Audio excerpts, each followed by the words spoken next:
리브라더스 바이오톡을 맡아서 진행할 이동우라고 합니다. 저는 그락소스미스크라인에서 제약 관련 업을 시작을 해서 사명사를 거쳐서 지금은 아산병원에 근무하고 있습니다. 오늘 참석하신 분들을 소개를 시켜드리겠습니다. 예, 저는 리브라더스의 둘째를 맡고 있는 이장영입니다. 저는 사실 이제 나머지 세 분하고 좀 다른 게 대학교 학부에서는 식품공학 전공했어요. 그리고 대학원에 올라가서 미생물로 바꿨고, 그다음에 지금 이제 아모레퍼시픽이라는 과거의 태평양 연구소에 들어가서 화장품 연구를 하다가 어찌어찌 IMF를 겪고 하면서 신약 쪽으로 사업화 쪽으로 방향을 틀었어요. 그래서 뭐랄까 약에 대해서 체계적으로 공부를 하지는 않았지만 실제 현장에서 박박히면서 그 신약 개발 사업화, 그다음에 파트너링 그쪽으로 계속 일을 진행해 왔고요. 지금은 줄기세포 관련된 일에서 역시 사업개발 쪽 일하고 있습니다. 네, 안녕하세요. 리브라더스 세 번째 제임스입니다.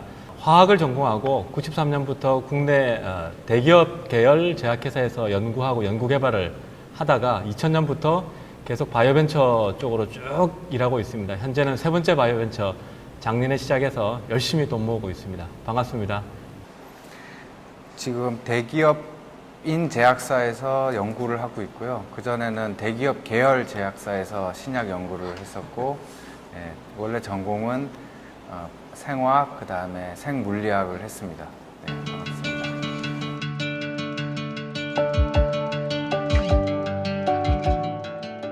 2015년 한미의 대규모 라이센싱 딜의 성공 이후에 대한민국 전체가 향후 바이오에 대한 미래, 제약 바이오에 대한 미래나 헬스케어 섹터에 대한 여러 가지 보랏빛 꿈으로 가득 찬 것 같습니다.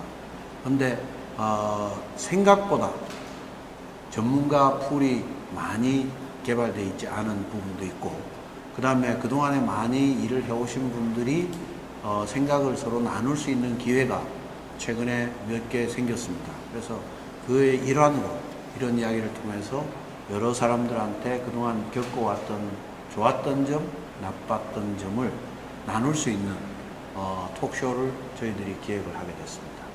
그럼 오늘 이제 각자가 생각하는 최근에 그 붐이 일어나고 있는 현상에 대해서 각자가 느끼는 부분들을 좀 말씀해 주셨으면 합니다. 어느 분부터 시작하실까요? 사실은 작년까지만 하더라도 신약이라는 단어가 안 나오고 그냥 두리뭉실하게 바이오 이렇게 얘기를 했는데, 작년에 이제 상업적인 성과, 가시적인 성과가 나옴으로 해서 이제 굉장히 사람들이 이제 관심을 많이 갖고, 마치 당장 뭐가 작년하고 크게 달라진 것처럼 많이 생각을 하실 수도 있는데, 제가 볼 때는 연속선상에 있는 어떤 발전 과정이고, 그전에는 조금 저평가됐다면 지금은 너무 이렇게 흥분하는 면도 좀 있지 않나 싶고요. 근데 그 흥분이 뭐 좋은 에너지라고 생각을 하고요. 그걸 어떻게 잘 토양 삼아 발전시키느냐, 이제 그게 좀 제가 관심 있게 보는 포인트입니다. 감사합니다. 그러면 막내부터 하기로 했으니까 거꾸로 올라가 주시죠. 우선 2015년 감개무량하죠.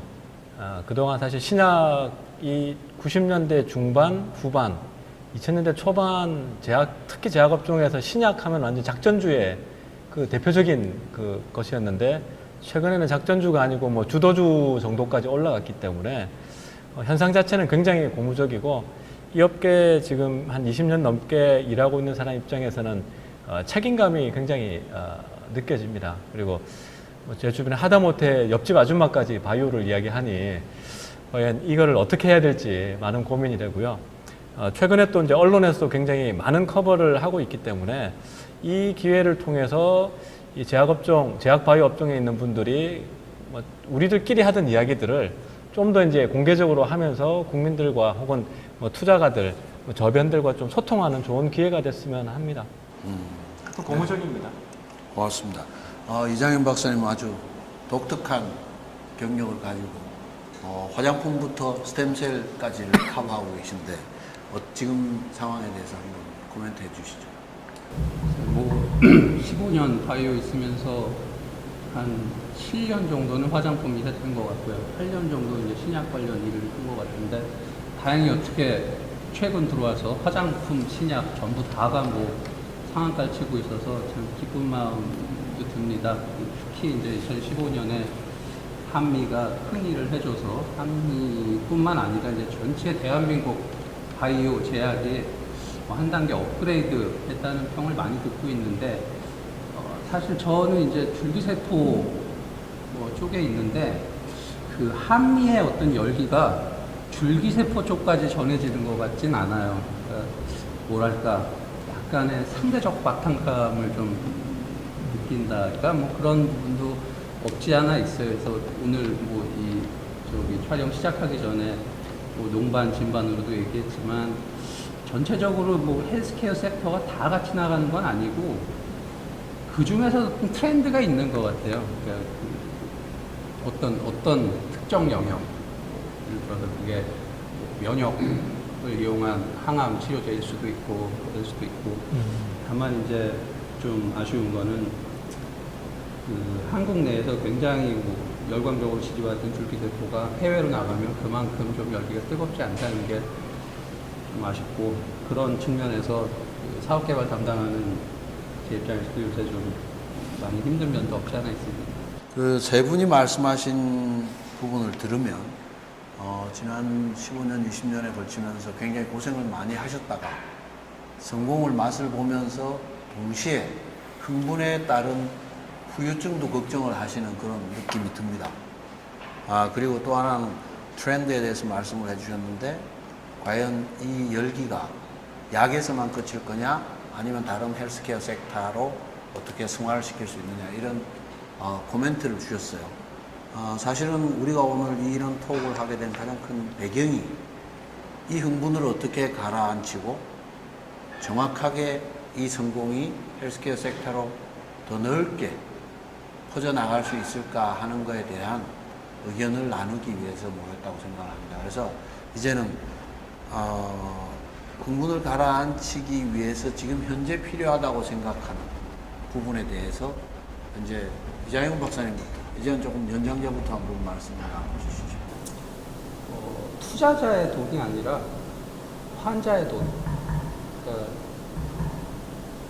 그 어떤 뉴스를 통해서 주식시장에서 핫하게 뜨는 게 아니라 실제로 그 시장 사이드에 어떻게 해야 한 단계 더 그러니까 효율적으로 빨리 접근할 것이고 시장에 갔을 때 어떻게 해야 뭐 돈을 번다는 건 조금 좀 상스럽게 들릴 수도 있지만 실제로 우리 그 신약 개발하고자 하는 그 궁극적인 의미 그러니까 환자들한테 어떻게 공헌을 할 것이며 그 또 부수적으로 돈이 어떻게 따라오는지 그 실질적인 사업에 대해서 이제 좀 더 그 어떤 뭐 열기를 가라앉히고 좀 차분하게 얘기해야 되지 않을까 그런 생각하고 있어요. 너무 일반적인가요, 얘기가? 저는 이제 돈을 번다, 환자의 돈 이렇게 말할 수도 있지만 이제 그걸 근사한 말로 번역을 하면 언맨 메디컬 니즈를 맞춰주는 쪽으로 빨리 전환을 해서 그죠? 돈의 마니 섹터의 논리가 아니라 환자들의 만족에 의한 성공으로 전환시켰으면 좋겠다. 그렇게 해석을 해도 되겠습니까? 돈보다 해보는 거 좋은 것 같습니다. 그럼 다음 의견 또 주시죠. 예, 저는 일단은 흥분을 가라앉히기보다는 조금 더 흥분을 해야 되지 않나. 약간 즐기는. 제가 2000년도 벤처를 처음 시작했는데 그때는 정말 저변이라는 게 없이 그냥 정말 막 뛰었거든요. 근데 지금 생각해 보면 국내 저변이 굉장히 넓어지고 둘째는 국내는 아니지만 우리 한국에서 2시간 거리에 있는 저변이 또 굉장히 넓어졌습니다. 대표적으로 중국인데 그래서 우리가 커버할 수 있고 우리가 활용할 수 있는 인프라가 과거와는 정말 다르기 때문에 좀 더 이제 뭐 흥분이라기보다는 좀 더 이렇게 뭔가 열정을 가지고 하기에 좋은 여건이 되어 있다는 게 굉장히 고무적이고요.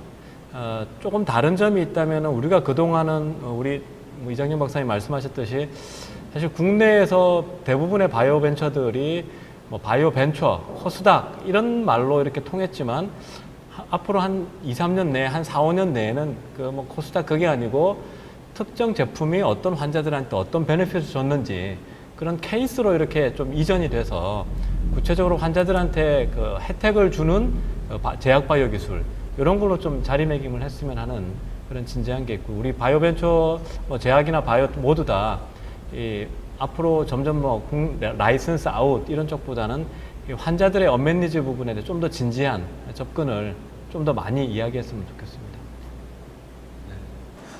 이승주 박사님 생각 어떠세요? 예, 저기 비슷한 생각이라서 좀 구체적으로 좀 말씀을 드리면, 예를 들어서 우리나라가 줄기세포 강국이라고 하는데 줄기세포를 통해서 환자들이 정말 어떤 혜택을 받았는지 임상 결과가 예를 들어서 그거를 좀 봐야 될 거고요. 바이오시밀러 강국이라면 바이오시밀러를 통해서 어떤 국가가 건보 재정에 도움을 얼마나 받았는지, 얼마나 값을 싸게 얻었는지에 대한 좀 구체적인 예를 좀 보여줌으로 해서 실제 이 바이오의 진짜 가치를 있는지 없는지를 보는 좀 구체적으로 들어가서 봐야 될 것 같고요. 저도 뭐 흥분을 조금 즐기는 것도 괜찮다고 생각하고, 어떤 분은 카푸치노는 거품 맛으로 마시는 거라고 하더라고요. 그래서 그 나쁘지는 않은데 이제 그게 계속 갈 수는 없고 이제 쇼미더 데이터를 해야 될 것 같습니다. 네, 뭐 주식시장 이야기를 하면 아주머니가 장롱에서 돈 꺼내서 주식을 할 때가 되면 떠날 때가 된 거라고 그러는데 흥분을 조금 더 즐기고 앞으로 나가기 위해서는 뭐가 필요한지에 대해서 논의를 앞으로 진지하게 진행시켜 나가야 될 부분이